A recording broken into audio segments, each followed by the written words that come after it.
It's hard. It's a struggle, and I mean, I understand that kind of everybody feels it. I know that we feel it as parents with the school being canceled and stuff, but I'm sure that the staff also feels it. The struggle is real. Parents in Olathe and Kansas City, Kansas tonight scrambling to make child care plans with schools closing tomorrow and Wednesday. COVID combined with seasonal illnesses hit students and staff hard. I'm John Holt. And I'm Christelle Bell. Last week, the Olathe School District broke several records, but not the kind they hoped to set. Fox 4's Jacob Kittelstad joins us now from Olathe District headquarters tonight. Jacob, they saw their highest number of staff absences ever Friday. Yes, Christelle, I was following the district's Board of Education meeting last week where the superintendent predicted that they would hit 600 staff absences on Friday. Well, Friday rolled around and they actually had more than 800 staff absences, prompting this decision from administrators, putting a bit of a burden on parents.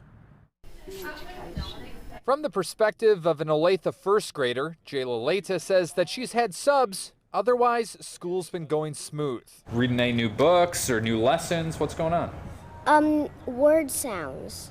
Tell me more about that. So every time we read a book, we hear the sound.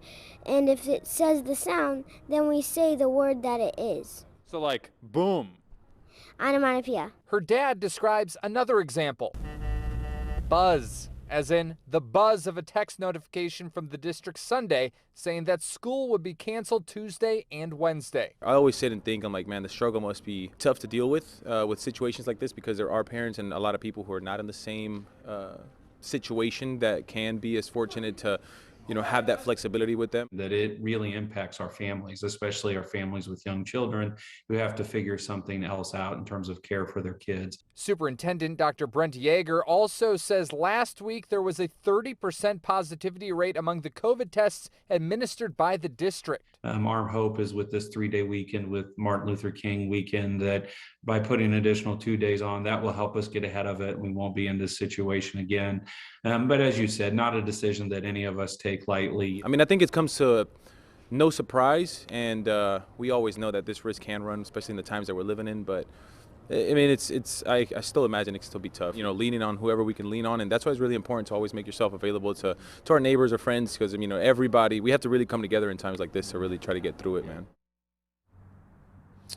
Now, the exact same situation is happening in the Kansas City, Kansas Public School District, and neither of these districts had school today because of the Dr. Martin Luther King Jr. holiday, but both plan to return to the classroom starting on Thursday. Christelle and John.